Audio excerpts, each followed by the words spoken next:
Sir এবার আমি আমার অসুবিধার কথা বলবো। না, তোদের আর কোনো অসুবিধার কথা বলতে হবে না। তোরা এবার চুপচাপ মেরে বস, না তো তোদের এত জোরে পেদাবো, তোরা তখন রাস্তা ভুলে তোরা যে বাড়ি যেতে পারবি না। তোরা চুপচাপ মেরে বস। স্যার একটা ভেরি ভেরি ইম্পর্টেন্ট কথা বলবো, স্যার আমার কথাটা একটু শুনবেন? ঠিক আছে, বল দেখি তোর কি এমন ভেরি ভেরি ইম্পর্টেন্ট কথা আছে, সেটা বল দেখি জলদি করে। স্যার স্কুলটা কয়েকদিনের জন্য একটু ছুটে দিলে হতো না? আশেপাশে যত স্কুল আছে সব স্কুলগুলো বন্ধ হয়ে গেছে বৃষ্টির কারণে। বৃষ্টি থেমে গেলে আবার স্কুলটা ওপেন করবেন স্যার। কি ছুটি? ছুটি ছুটি এখন হবে না। তোরা কি ছুটির কি বাগান পেয়েছিস নাকি, যে যখন তখন বাগান থেকে এনে গাছ থেকে পেরে তোদের 5 কেজি 10 কেজি করে ছুটি দেবো, তোরা তাই নিয়ে বাড়ি যাবি? এখন আর ছুটি কোনো হবে না। স্যার ছুটি যদি না দেন তাহলে আমাদেরকে একটা করে রেনকোট দিন। রেনকোট পরে যেন আমরা সকলেই স্কুলে আসতে পারি। স্যার দাঁড়া বল্টু, আমি একটা রেনকোটের গাছ লাগিয়েছি। রেনকোটের গাছে সবে কুড়ি এসছে। সবে রেনকোটগুলো জন্ম দিলেই তোদেরকে সবাইকে আমি একটা করে রেনকোট দেবো সামনে বছরে। স্যার আমাদের স্কুলটা ছুটি যদি না দেন, তাহলে রেনকোটও যদি না দেন, তাহলে আমাদেরকে একটা করে টারপল দিন। আমরা একটি টারপল খাটিয়ে আমরা গায়ে লাগিয়ে আমরা যেন স্কুলে আসতে পারি স্যার। হ্যাঁ স্যার, মদন ঠিকই তো বলেছে স্যার। আপনি তাহলে একটা করে আমাদেরকে তাঁবু দিন, আমরা তাঁবু গায়ে লাগিয়ে যেন স্কুলটায় আসতে পারি স্যার। হ্যাঁ স্যার আমাদের একটা করে তাঁবু দিন। স্যার মনে হচ্ছে তো আমাদেরকে একটা করে তাঁবু দিবে।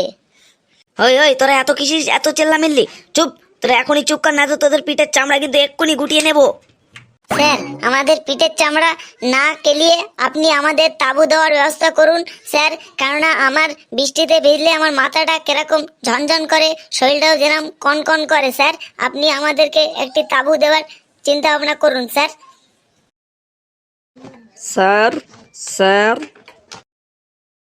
কি হয়েছে রামু? তুই আবার স্যার স্যার করে পেছন থেকে কেন চেল্লাচ্ছিস রে? স্যার প্রিন্সিপাল স্যার আপনাকে একটা নোটিশ দিল, আমি জানি না স্যার। মনে হচ্ছে প্রিন্সিপাল স্যার ছুটির নোটিশ দিয়েছে। আমি তো তোদের আগেই বলেছিলাম যে ছুটির নোটিশ এক্ষুনি দিয়ে দেবে, দেখলি এক্ষুনি নিয়ে আসলো। ধীরে রাধে স্বস্তিতে খাই, অন্তত ছুটির নোটিশটা তো এসে গেল। সবাই তোরা শান্ত হ, আর আমার কথাগুলি তোরা কান খাড়া করে মন দিয়ে শোন।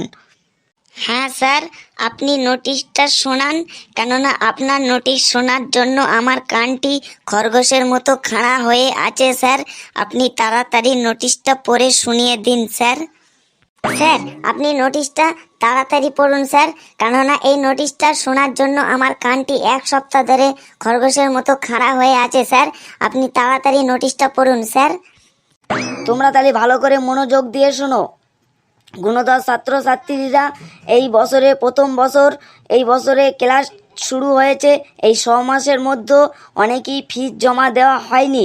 এই ফিজ এই সপ্তাহে লাস্ট সপ্তাহ, এই সপ্তাহের মধ্যে যদি তোমরা ফিজ জমা দাও, তাহলে তোমাদের জন্য স্কুলে আসা হবে। আর তোমরা যদি এই সপ্তাহের মধ্যে ফিজ না জমা দাও, তাদেরকে স্কুলের নাম কেটে দেওয়া হবে। স্কুলের নাম কেটে দেওয়ার পরে তাদের গলা ধাক্কা দিয়ে স্কুল থেকে বার করে দেওয়া হবে।